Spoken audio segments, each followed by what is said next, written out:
Pierre Rabourdin, je suis agriculteur brasseur en Seine-et-Marne, près de Paris, en France.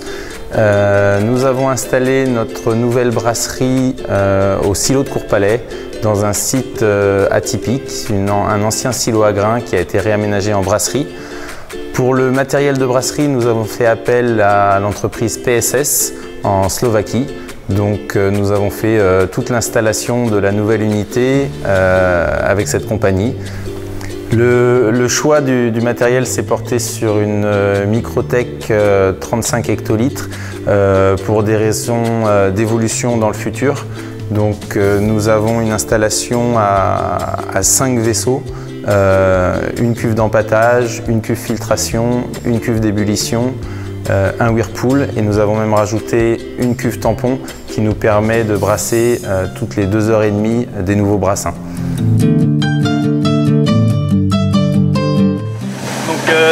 Cette étape est la première, donc on envoie le malt dans une vis sans fin, donc, qui va être emmené dans une petite trémie au-dessus du moulin, et donc le malt va ensuite être concassé pour obtenir la mouture qui nous permettra après de pouvoir brasser la terre.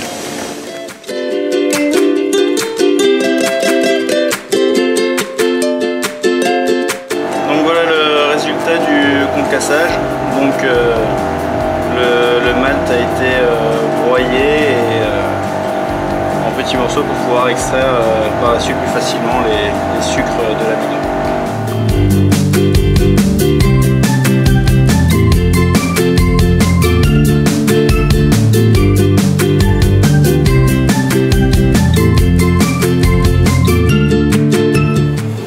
Nous voilà dans la salle à brasser. Donc, dans cette première cuve, nous allons envoyer le malt concassé, comme vous avez vu tout à l'heure, par une vis sans fin, et on va envoyer de l'eau en même temps, donc pour l'hydrater, donc dans l'hydrateur, et ainsi mélanger le malt et l'eau pour obtenir la mouture dans la cuve.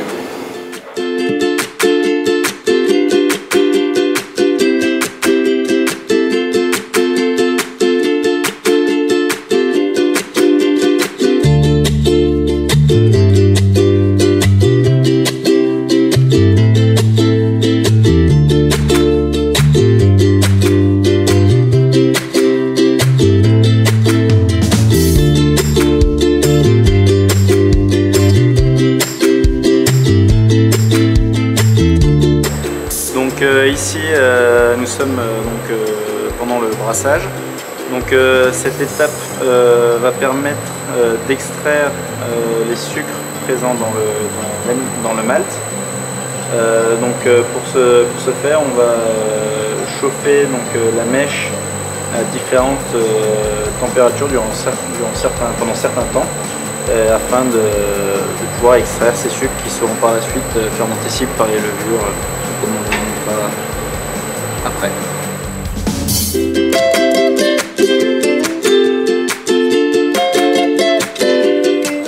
Donc le brassage étant terminé, donc là on est en train de transférer tout ce qu'il y avait dans la cuve d'empâtage dans la cuve de filtration. On envoie tout le contenu de la cuve dans la cuve de filtration tout en mélangeant. Ensuite, nous allons laisser reposer quelques instants pour qu'un gâteau de filtration se forme, et nous allons filtrer pour récupérer le jus sucré que l'on va ensuite envoyer dans la cuve d'ébullition.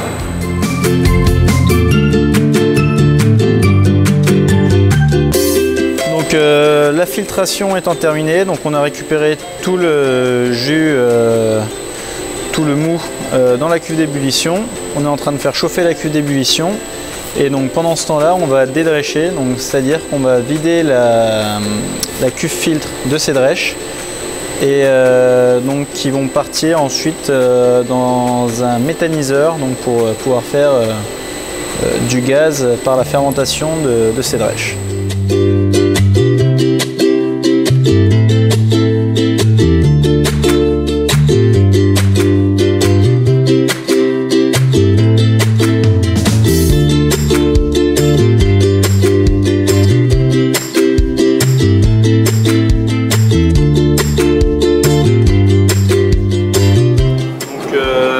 fois la filtration terminée, donc on a fait recirculer le mou dans la cuve filtre afin d'obtenir un jus clair. Et une fois que le jus clair a été obtenu, on le transfère dans la cuve d'ébullition. Donc on va filtrer le jus, laver les drèches jusqu'à obtenir un certain volume dans notre cuve d'ébullition. Et par la suite, nous ferons bouillir pendant 1h30 le mou en ajoutant le houblon à différents moments.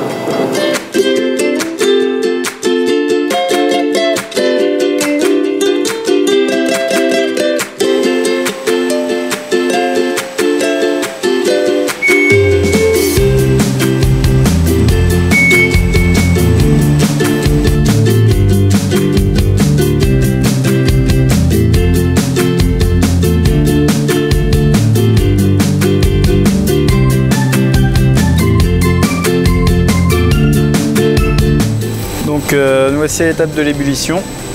Donc à cette étape, donc, on a récupéré tout le mou de la filtration. On va le faire bouillir d'une part pour stériliser le mou, d'autre part pour gagner un peu en concentration, donc évaporer un peu d'eau. On va aussi à cette étape, et c'est très important, ajouter le houblon. Donc on va ajouter le houblon à différents moments de l'ébullition, qui va durer au total 1h30.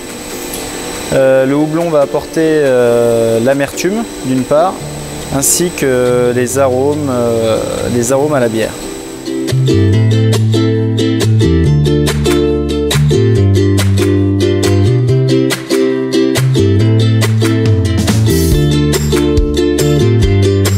Donc une fois l'ébullition terminée, donc on va passer à l'étape du whirlpool. Donc en fait le whirlpool, c'est une centrifugation à l'inverse, c'est-à-dire qu'une centrifugation va concentrer tous les résidus à l'extérieur, alors que le whirlpool va concentrer ce qu'on appelle le trub, les résidus de houblon et les protéines coagulées, en fait tous les résidus, va les concentrer au centre de la cuve.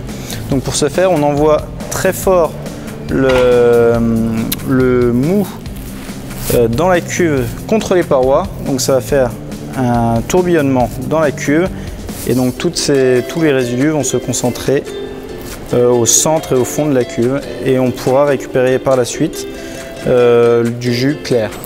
Une fois cette étape terminée, on va transférer donc ce mou dans les fermenteurs en passant par un échangeur à plaques, donc qui va nous permettre de refroidir le mou, donc qui est à presque 100 degrés ici, à 24 degrés dans les fermenteurs.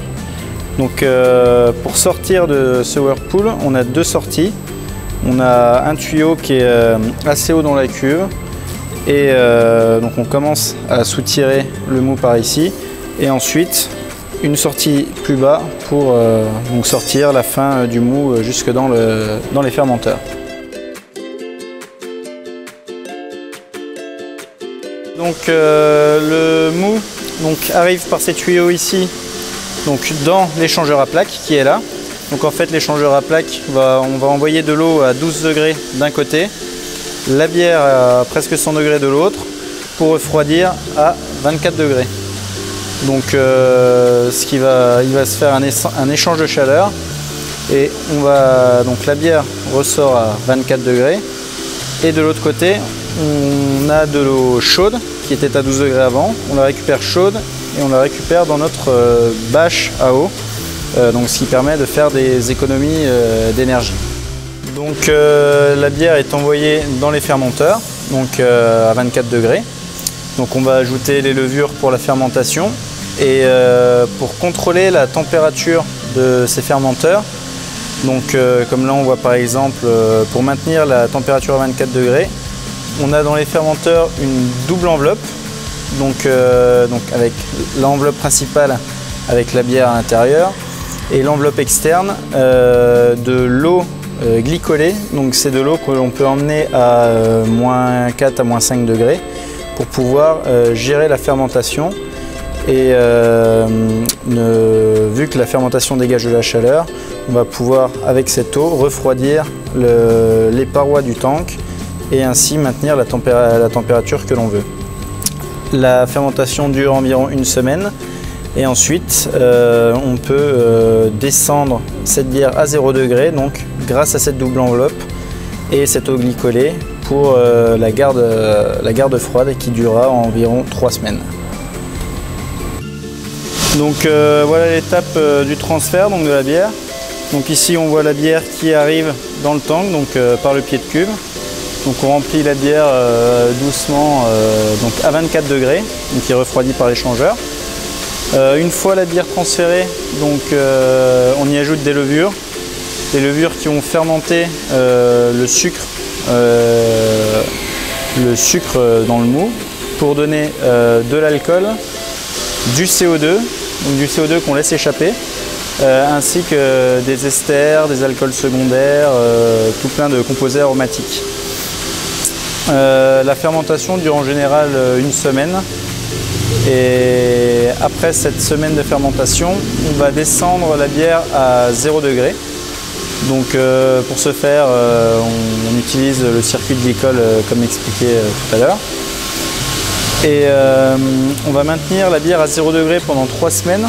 Donc cette étape va permettre la maturation de la bière, de réaliser un trouble au froid pour que la bière soit plus claire et de faire tomber toutes les levures mortes au pied de cuve pour qu'on puisse les délevurer. Après ces 3 semaines de garde, nous allons envoyer la bière dans le tank de soutirage afin de pouvoir, le moment venu, rajouter un petit peu de levure, un petit peu de sucre pour remélanger dans la cuve et mettre en bouteille pour permettre la deuxième fermentation.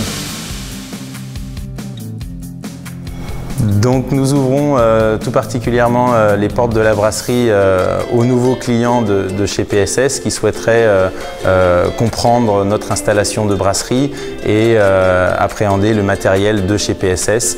Donc vous êtes bien évidemment les bienvenus à la brasserie Rabourdin, située près de Paris, en France, pour une présentation globale du matériel de PSS.